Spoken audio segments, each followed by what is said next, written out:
So welcome with another video. Today we are going to make a override prediction using a machine learning model, and then we will deploy that model for real-time application. I'm using a Flask base, so we will make a whole project.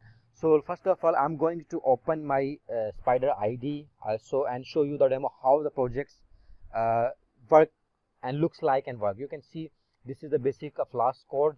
So I'm going to run this one code. You can see the interface when I press localhost. So I'm writing some random values for, let's suppose, price per week. So I'm going to write 12. Population, I'm going to write something like that. And monthly, let's suppose, income, I'm going to write 350. And average parking, I'm going to write this number. So when I hit run, you can see number of week right should be 45k and 527. You can see here, this is the output of the result, and this is the interface how it's look like. It is quite awesome. So this is the interface of override prediction using machine learning model. So you can see here the output. We have some data set. I took some data set, over data set. You can see it's contains some number of values. This is our label class. When I make it bigger, you can see a number of weekly write. This is our label class. So this is the model file, and this is our app. When I run this one, so it will took some files and model. It will load the model and try to predict using this web-based interface. So we have two folders for Python. So I'm going to teach you step by step how we can make a complete project, machine learning project, and then deploy that project into the real-time application. And in this video you can learn how the whole step will be working. So let's dive into the code and I will teach you how it's work. So you can see here, so first of all, what we need to train the model. You can see when I train the model, it will generate a model.pickle file. So I'm going to open this one file. So you can see I'm just trying to find, this is my model file. I'm closing this one. You can see I have imported some necessary libraries for that one. So pandas for I'm just opening this one, pandas for reading the CSV file, and this is for plotting some output values. So in this tutorial we don't need this one, so I'm going to make it commit. So that's one. Let me remove this one. We don't need this one. So this is np.numpy for doing some numerical values. For doing some numerical experiment, we need some np.pandas. So further you can see pickle for loading, saving the model and loading the model, and you can see training and test split. This is used to split the data into the training and test. The last one using sklearn. This is one of the most popular library where we have a lot of machine learning model. So in this project I'm going to use a linear regression. If you can see here, we have some kind of data. It is related to regression kind of problem. So we are going to solve some regression kind of. You can see we have some continuous values here. So that's why it is a regression, not a classification problem. That's why I'm using a linear regression model. So after that, if you can see here, so I'm going to use model.read, and I'm reading my dataset file, which is here. So when I'm using a pd.read CSV file, and after that, if you can see here, I'm just going to print that file. So let me commit this one and show you the output here. So I'm going to commit the whole code and show you the so when I run this code, you can see the output. First of all, let me, yeah, you can see now. You can see when I run this code, so far here, so it will you can see the output. This is our CSV file, and I'm just data.read. I'm just reading some random values from the top. Header mean I'm just reading the 5 values.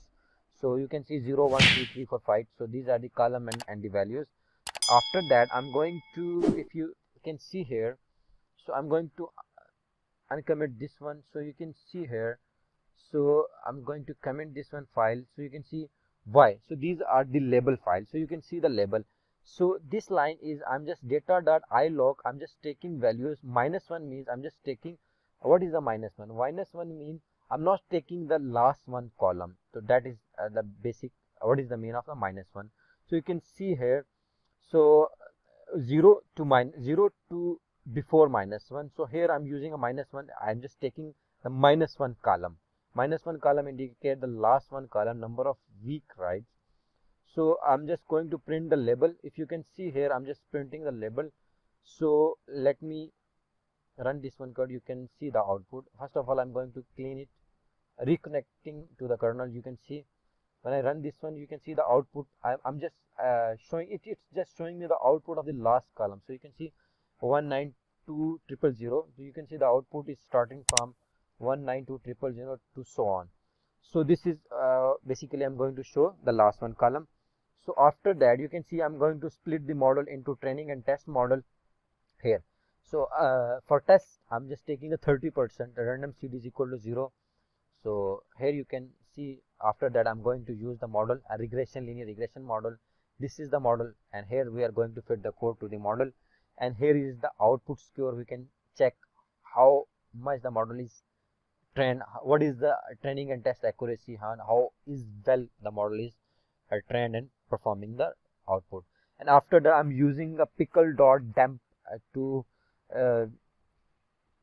save the model into the pickle file. You can see WB writing the model into the pickle file, and after that load that model, and we can predict some random values here.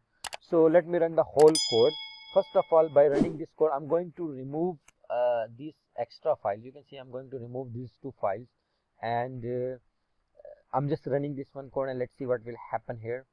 So when I run this code, you can see so it will says the training accuracy is 95% and test accuracy is 91%, and the prediction score is this one, you can see here.